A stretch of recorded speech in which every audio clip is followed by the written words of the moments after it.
You're listening to the Feel Good Wedding Podcast, a podcast by Polka Dot Wedding. My name is Dorothy and I am the founder and editor of Polka Dot Wedding, and I have been writing about weddings for over 16 years. In fact, I love them. I love everything about a wedding, but I know that a wedding is beyond the pretty. I know that so much goes into every single one of those details that are chosen, the tips and tricks behind it, the couple's stories, and the vendor that brings it all to life. And so the Feel Good Wedding Podcast was born because we thought these are stories and conversations that we want to have. And we're really looking forward to having them with you as our listener. Can't wait to show you what we have in store. The Polka Dot Wedding team is honoured to conduct our work on the land of the Boonwurrung, Woiwurrung, Eora and Kurungay people. We honour the traditional Aboriginal and Torres Strait Islander custodians of the land, and we pay our respects to elders past and present. Our episode sponsor today is the wonderful celebrant Kate. Kate is a Melbourne-based marriage celebrant who blends meticulous planning, she's never going to leave you at the altar, with her years of experience to craft really beautiful, authentic stories. She has a range of packages to choose from legals-only ceremonies right through to the full kit and caboodle, and along the way you get all of her amazing support. You can find Celebrant Kate over on celebrantkate.com.au or head to our show notes because we have all the links on how to find her. Welcome back to another episode of the Feel Good Wedding Podcast. Now, if there is a wedding service that I'm a huge advocate for, which is silly because I'm an advocate for hiring amazing professionals all across every element of your day, it is a wedding planner. We talk a lot about wedding mental bandwidth, and a wedding planner can really lift that off you and really help you out and make sure that your day is enjoyable for you and you're not thinking about all the stressful elements. So today we are chatting wedding planners, and our very special guest is Sarah Johnston, long-time Polka Dot Wedding member and owner and founder of wedding planning coordination business Girl Friday Weddings. Now, Sarah has planned with her team many, many weddings, and she has seen every little part of stress that you could imagine. So, of course, who better to talk to about planning your day, the ins and outs of wedding planners, what you need to know before you hire one, the pros and cons, and everything else that a wedding planner can bring to your day than Sarah herself. If you are in the midst of planning your wedding day, this chat is going to be really, really useful, and I can't wait for you to hear it. So let's get started. Hello, Sarah. Thank you so much for joining us today on the Feel Good Wedding Podcast. Dottie, great to be here. We are so excited to talk to you about wedding planning today and wedding planners because there are so many myths and mysteries and thoughts that are not necessarily true about wedding planners, and you are going to clear them all up for us. So tell us how you got started with your business Girl Friday Weddings, and tell us all about you. Well, a bit of a story, not really, but no, I used to work in sales and marketing, so I've come from a marketing background. My last job was at Big Pond, and yeah, I fell pregnant with my first child, and I just decided that was a good opportunity to kind of have a think about how I can make work fit in with my new life as it was changing rapidly. And so, yeah, I really loved planning events, and I thought that, you know, being a wedding, that most of the work would happen, a lot of the work would happen on weekends, and, you know, I could kind of manage out of hours. So I just really ran with it, and Girl Friday Weddings was born about 15 years ago. So, yeah, it's been a while. You must have seen a lot in those 15 years too. I've seen a fair bit. Some of it I can talk about openly. Some of it will, you know, go with me to the grave. The good story, the good and the bad, the good and the ugly. And super interesting. So wedding planners. So you've decided to get married, and suddenly wedding planning is like this enormous, gigantic task ahead. What is the first thing a couple needs to think about and plan and get clear in their brains before they actually get into the pretty and the aesthetic and all the fun stuff? Yeah. So I actually think with my hat on as someone that would be getting married is first thing I'd be is completely overwhelmed because I guess when you're planning a wedding, the most important thing to do is to do a work back. And by that, I mean you really need to know how much money you're comfortable in investing in the event, and then work back through all the steps, all the items you need to book, all the vendors you need to book, wedding gowns, suiting, attire, all of that sort of stuff. Put a dollar amount next to everything and then work out where your reception and ceremony are going to be held. So that can be really overwhelming, primarily because if you've never been married before, or even if you have been married before, it's really hard to know how much. I was going to say, because how do you, if you're sitting there going, oh, look, I'd be comfortable spending $500 on photography, but actually, let's be honest, finding a wedding photographer for $500 is pretty impossible. How do you set that budget when you really have no idea of costs? Yeah, that's the difficulty, and that's why a lot of people seek out, professional advice at the start, which is always smart. But if you wanted to do it yourself, I think a really good way of doing it before committing to a venue is to actually put the feelers out there to some suppliers just to gauge cost. Because what I see a lot when couples come in is they have a budget, they've kind of grabbed it from, a website which has a suggested amount next to it. So they've gone along with whatever that pre-filled amount is without knowing what the true cost is of that supplier in your particular area. So that's the difficulty. So I really think reaching out to some key suppliers before you commit to your venue is really key, just to do the homework on how much money realistically you're going to need to outlay. Yep. Yeah. So things like, I think the biggest spends generally when it comes to booking a wedding, well, aside from the reception, would be photography and floral work and, floral and decor. So generally speaking, those items, if they're important things to you, they can cost a lot of money, and they're the things that you really need to sound out first before committing. And venues? Yeah, venues, obviously. I'd say with the venues, once you know all of your suppliers' costs, you can work out whether a venue is something that, the right venue is something that you can afford. Yes.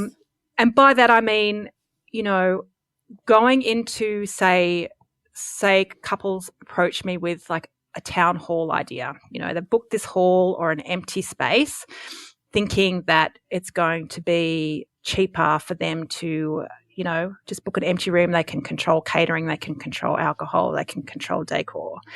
But actually, when they start planning and they start booking their caterer and florist and all that sort of stuff, what sometimes can happen is, you have all these unexpected costs that you don't usually think about when you're booking an empty space, like refrigeration, cutlery, lighting, cutlery, like glassware, all that sort of stuff.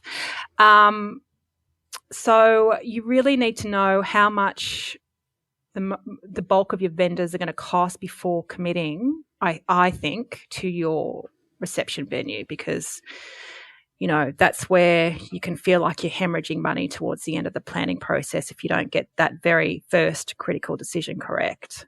Yep. And is that what you would suggest in order to kill that overwhelm from the beginning?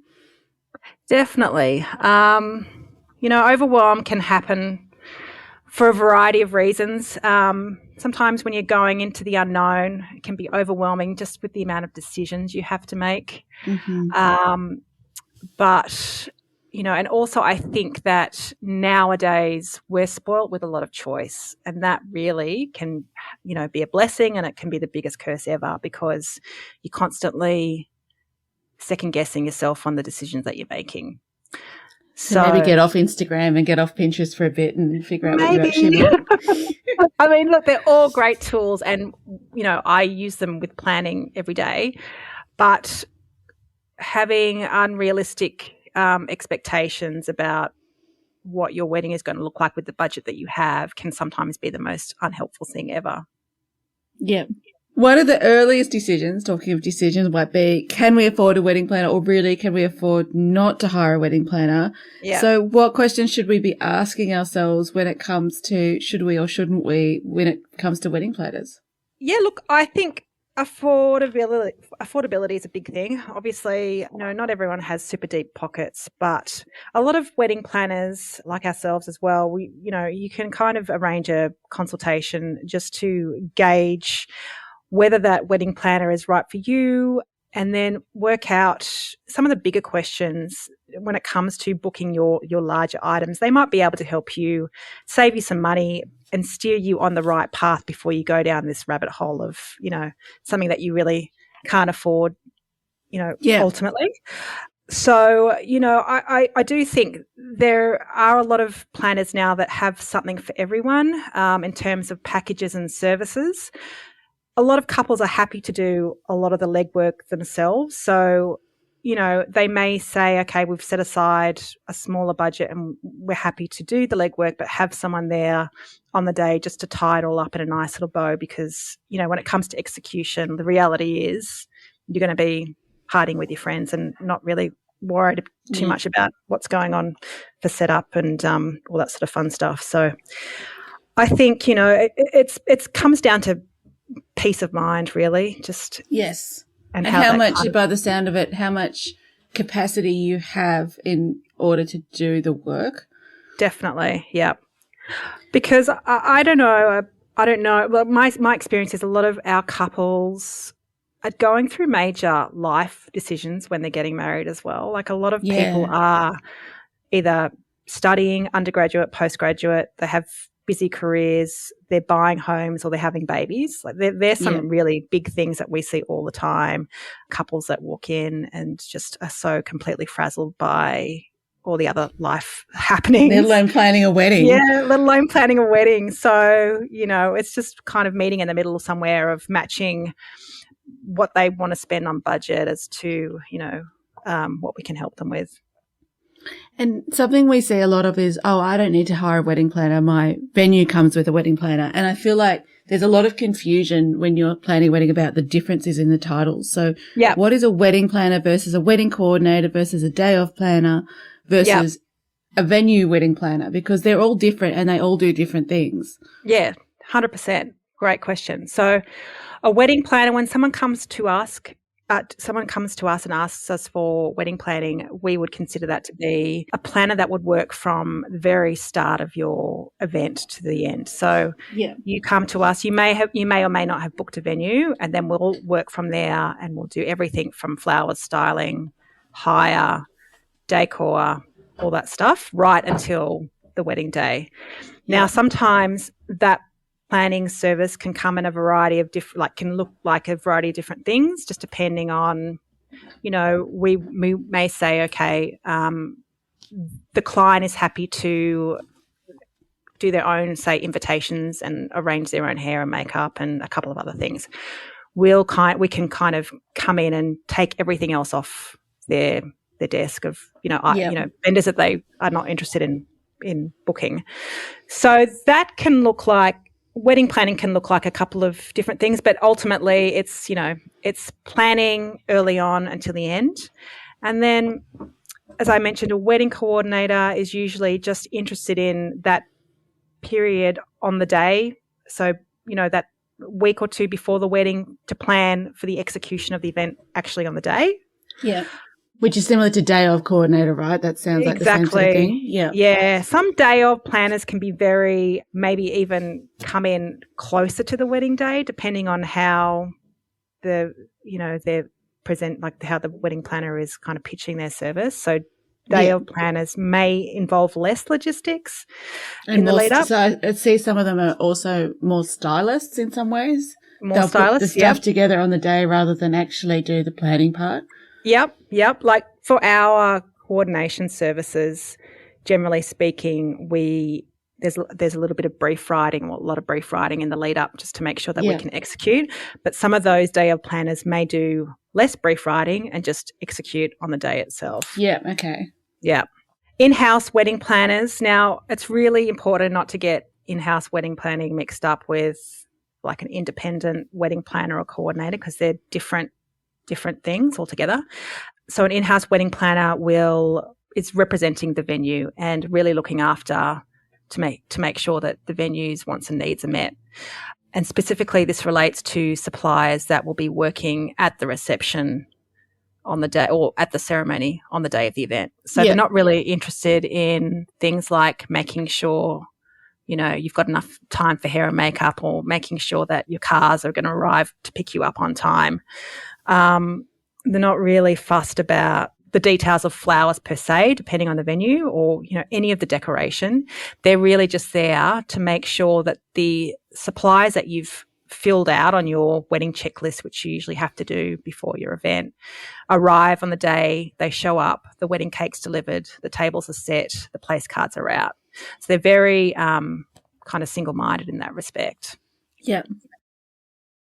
So what exactly does a wedding planner do? Obviously they do the bulk of the tasks or they can do the bulk of the tasks, but how can they actually help us, and what is the advantage of hiring someone to do that beyond, what we obviously know and have already talked about that we haven't thought of? Planning a wedding is probably the biggest amount of money you're going to spend on a party, right? It's a lot of money. And, this, I am reminded of this every time we sit down to plan a new event. You're investing a lot of time and money. You want to make sure that, you're investing in the right areas. So I think the best thing I can say is that you should be thinking of planning a wedding as building a team. So every supplier that you bring into your event, you kind of need to trust. And sometimes if you've never done it before, it's really difficult to know and to build that team, because on the day of the event, all of those suppliers have to come in, work together and execute. Now, it's really difficult to it is really difficult to know what that team should look like, and a wedding planner can really be of benefit here to help build that team for you.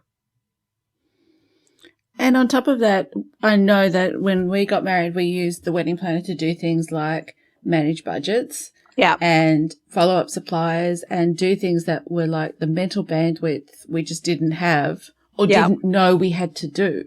Yeah. Because we hadn't been married before. Yes. Yeah, that mental bandwidth can be really, can be really tough. I would be planning. We plan obviously a lot of events at one single time, but the difference is that we do it many times, and we kind of understand how to do things very efficiently. Yeah. But if you've never done it before, like you really, even making decisions can be really just so burdensome, and just the amount of choices, like I mentioned earlier. It's really important that you are able to make decisions well by establishing criteria just to help, really hone in on that perfect choice, so you're not sitting in limbo land for too long. Because what happens is when you're in that state, not only is it it plays on your mind and it takes up that bandwidth in your head, but actually as you get close to the day and you haven't made the choices that you needed to make 3 or 4 months ago, that's when things start to become really expensive, because what you're doing is you're feeling rushed into a decision. Yeah. And sometimes those decisions can have a cost impact as well by doing things at the last minute, or just taking, the scraps that are left, not the scraps, but, like you needing to do things like pay rush fees, or instead of having 5 vendors to choose from, 4 of them since booked out, so you've got 1 left. It's that sort of stuff. So, if you can set yourself a criteria for each supplier, and as long as you can kind of come up with options that meet like 80% of the criteria, let's say, you might say, okay, this is a rule. If I can find suppliers that meet X, Y, and Z, then they hit a very short list, and then you end up you're able to decide between 1 or 2 suppliers as opposed to 50 different photographers that you've seen on Instagram. So yeah. So when should we look at booking our wedding planner, and what are the things that we should look for when it comes to qualifications, the red, green flags? Because there are a lot of people out there now that are wedding planners, and it's really hard to know where to start. Yeah, because wedding planners can come from, a whole variety of backgrounds. I think that if you go through that whole budget process at the start of your wedding planning journey. In other words, do lots of information gathering on some of the vendors that you want to book in. You'll probably find some things you can be flexible on that you're not fussed about in particular, and other vendors that you have really strong opinions on, like getting the right photographer and, you're happy to spend more money on that particular supplier. So I think once you can do that, you can set yourself a clear budget. I think that's a good time to have a consultation with a wedding planner, just to talk about what your ideas and your budget are before you commit to a reception venue. And then from there, that could only look like a 1-hour session with a wedding planner.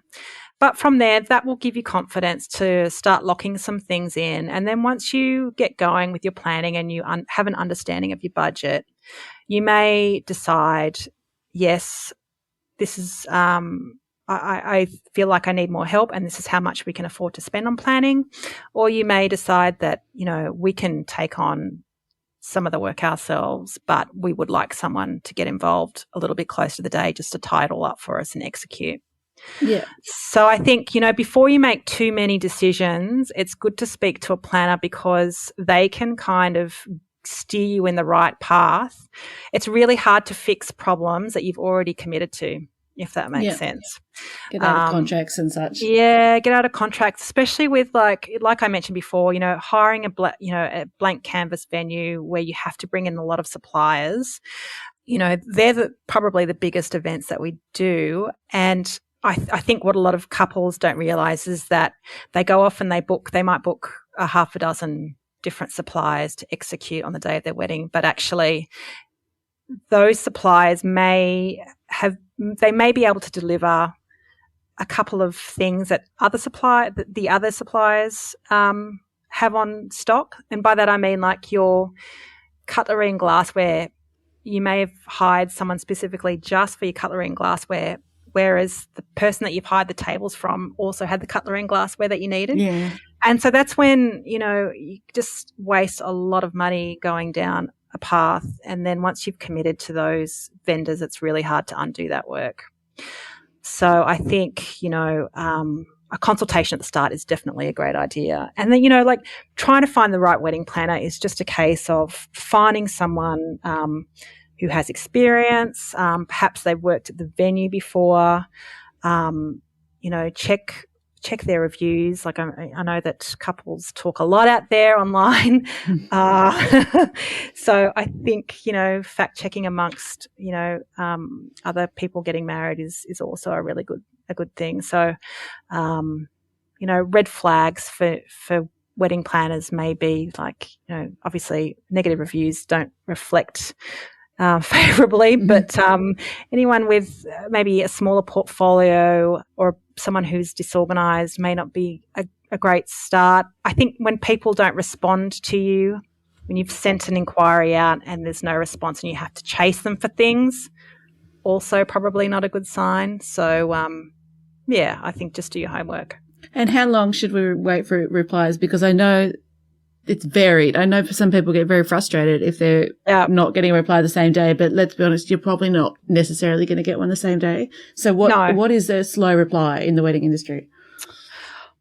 Honestly, from my experience and having dealt with many different vendors before, it just depends on the industry. Like, I know like musicians, they're probably the worst, but they stay up really late at night. They're not online at 9 o'clock in the morning logging on from the office. Like they're, just getting home at 3 o'clock, having bumped out a huge gig or whatever they're doing. So I think you have to be a little bit flexible. I would say generally speaking, 1 to 2 days for a response. Bearing in mind that if you're doing it on weekends, they may be working, and if it's peak season, they may be sleeping. Yeah. That's exactly right. So, for example, we are online a lot, but like I don't try and email me and expect a response on a Friday, Saturday, or a Sunday. Yeah. And then, a lot of suppliers have Monday off. So really, like, especially like you said, in spring and summer,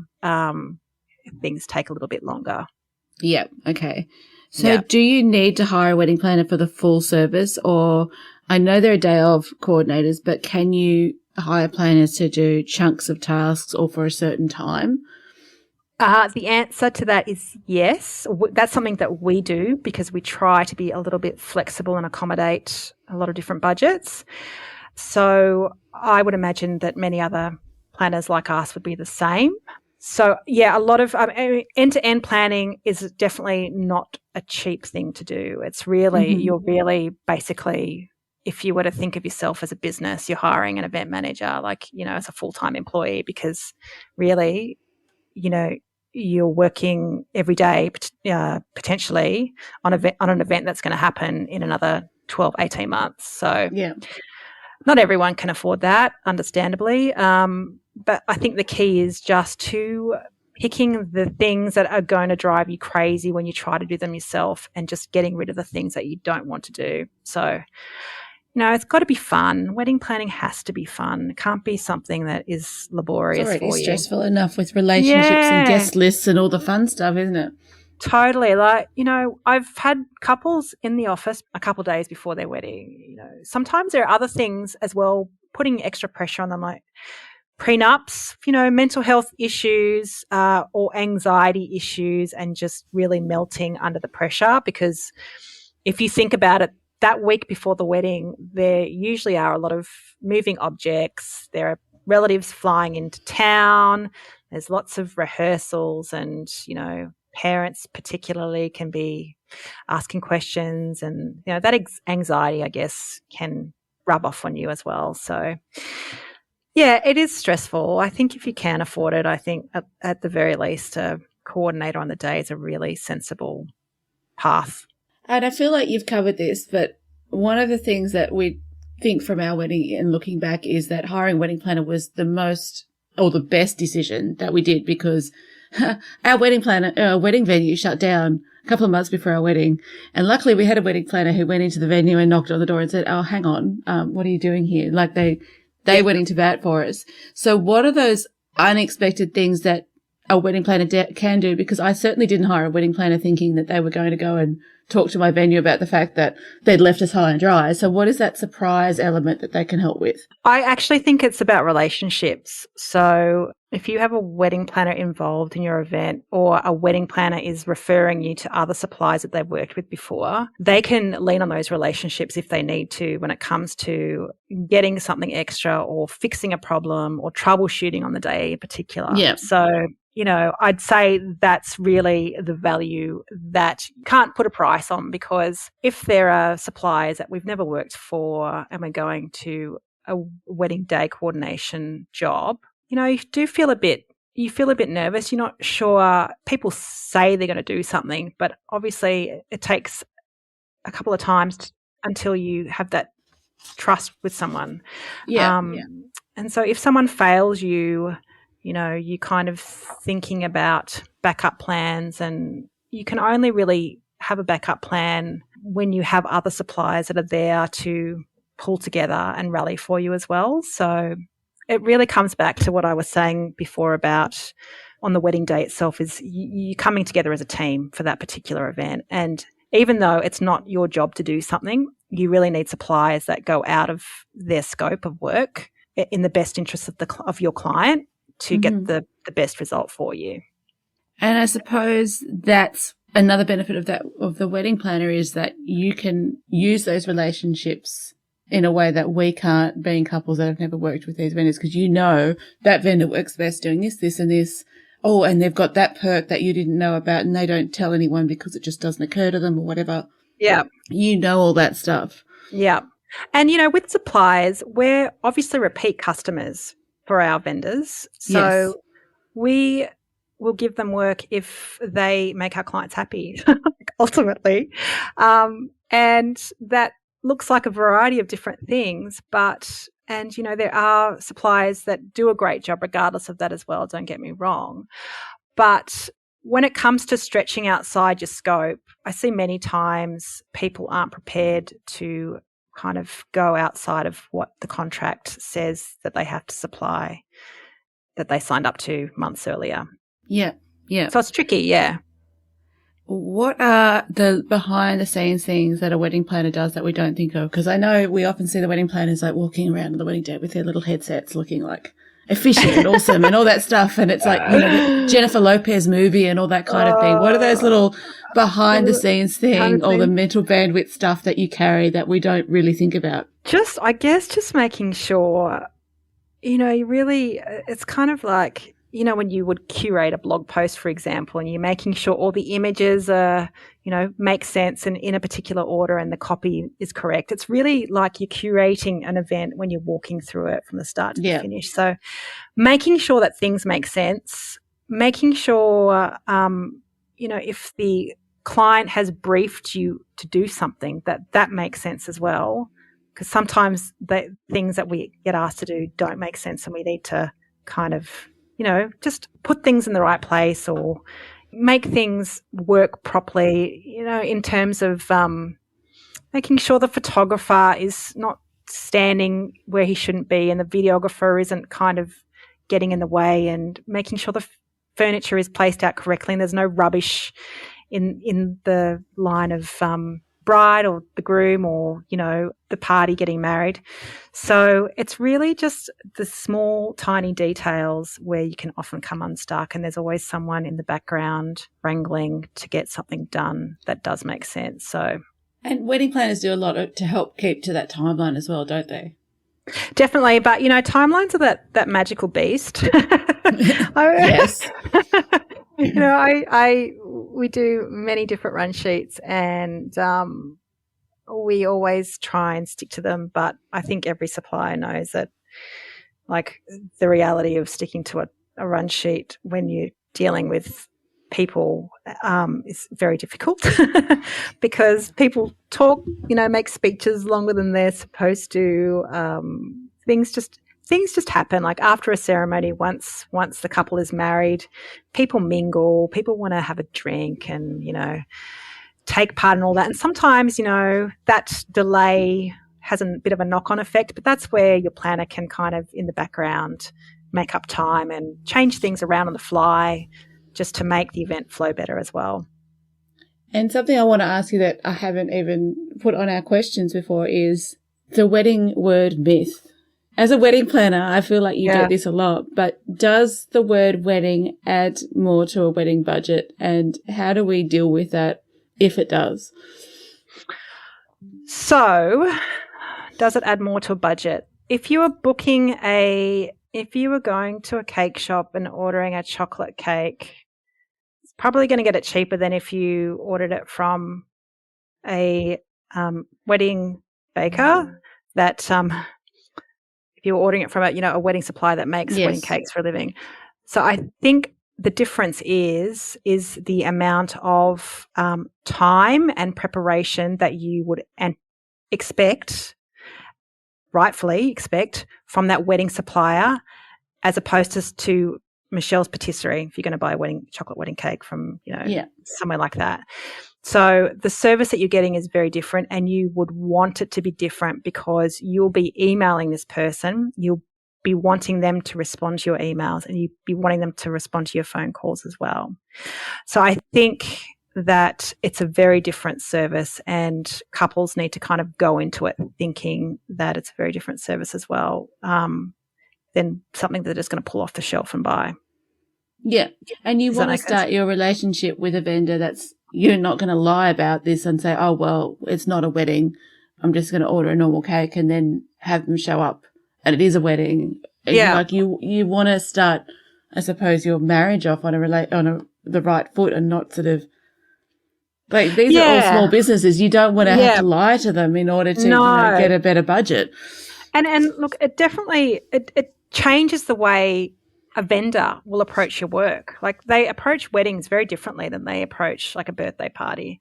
Okay. I really think, things like, for example, cars is probably something that you can just book if you wanted to. But, wedding cars as opposed to an Uber, they're very different products. Like, a wedding car service will make sure the car is absolutely immaculate. They'll make sure the tyres are clean. They'll make sure there are umbrellas in the back. They've got all of that stuff covered off, right?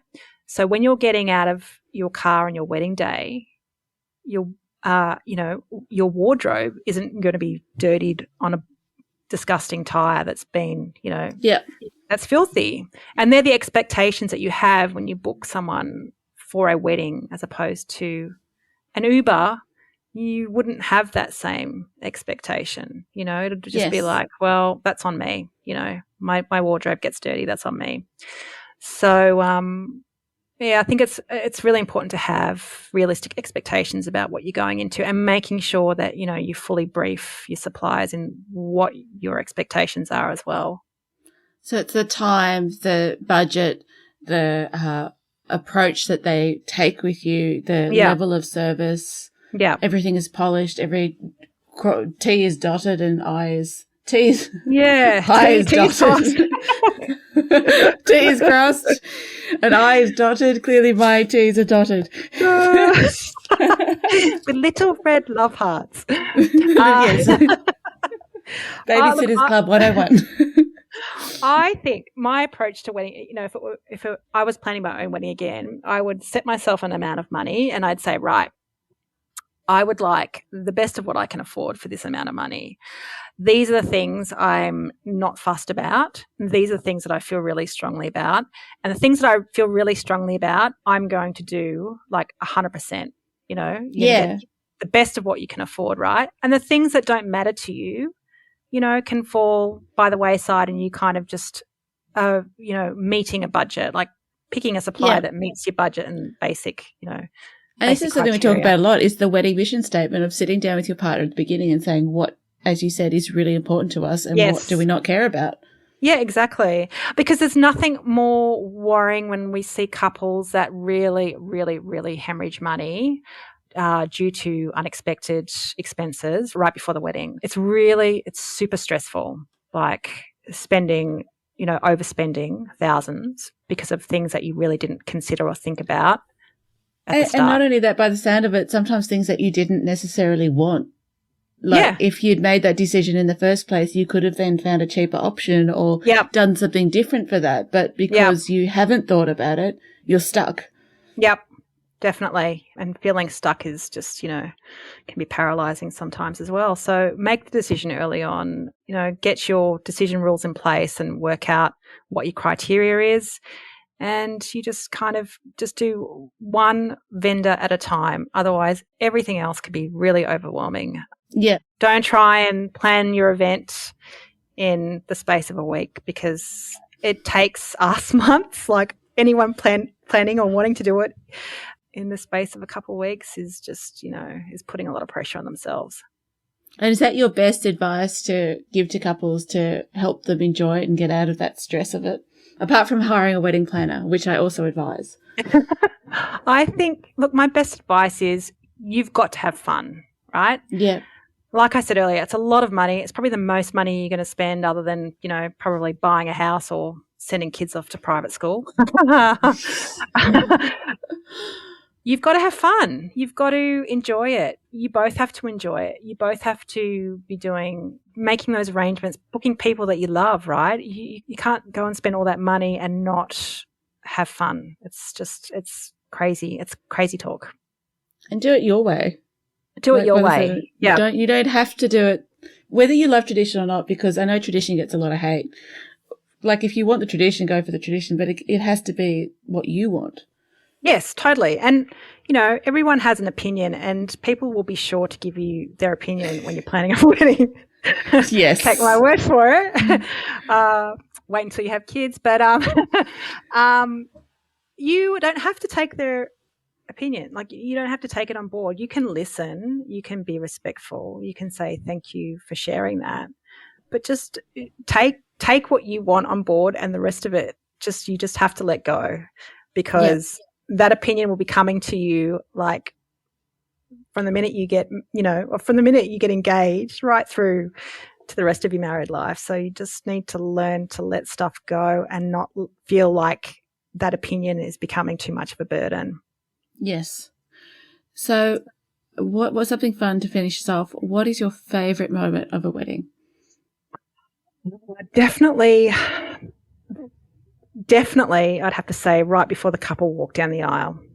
Like the anticipation. Oh my goodness. Buzz. I just like whenever I see someone get out of the car, you know, you just feel the butterflies. You see that wedding car approach and you just get butterflies in your stomach, and it's just like making sure that they're happy, and that, you know, it can be quite emotional. Like those few minutes just before you walk down the aisle, the photographer's there and getting photos, and you know, you can see the bridal party composing themselves, and just it's just very emotional. Sometimes there are tears. Sometimes I would cry. I can imagine. I would so do. Oh. I do get teary actually, and especially the music. Once the music kicks in, and like you're behind the bridal party, just making sure everyone gets down the aisle. It's just like, I feel like for me that's job done. If everyone's happy walking down the aisle, then that's the most amount of pressure usually that couples will feel on the day. Once that moment is over, you can see. You can just see people exhale and just take a breath. Because it's that build up to, then that is the moment, isn't it? It's all about that ceremony, isn't it? So regardless of if you have a first look or not, to be honest. Definitely. And because all eyes are on you, right? Yeah. All eyes are on you when you're walking down the aisle, and most people aren't used to that. And that can be really, really daunting. But all you need to do is just focus on that other person at the end of the aisle. Or unless they're walking next to you, you just focus on holding their hand and how that feels, and that usually is enough to get you through and get you started through that ceremony. And if you cry, embrace it. Embrace it. You don't need to worry about. I sobbed. I did the ugly cry down the aisle, and that just happened, and that's the way it was. Yeah, dresses with pockets, or trousers with pockets, awesome, just for a little tissue. And waterproof mascara if you're wearing mascara. That's it. I love that. That's the best. The best photos are those unexpected ones of ugly cries. Oh, ugly cry's the best. And photographers capture that ugly crying so well. It's Exactly. Have you got any last words of advice when it comes to wedding planners, wedding planning, and weddings? I just think, like I said, just have fun. Just go with the journey, go with the flow. Don't take it too seriously. Just take it all in your stride, and you might have your sanity by the end of the process. Fingers crossed, because then you get to enjoy married life. And if you haven't lost every sense of being in the process, it will be actually quite fun.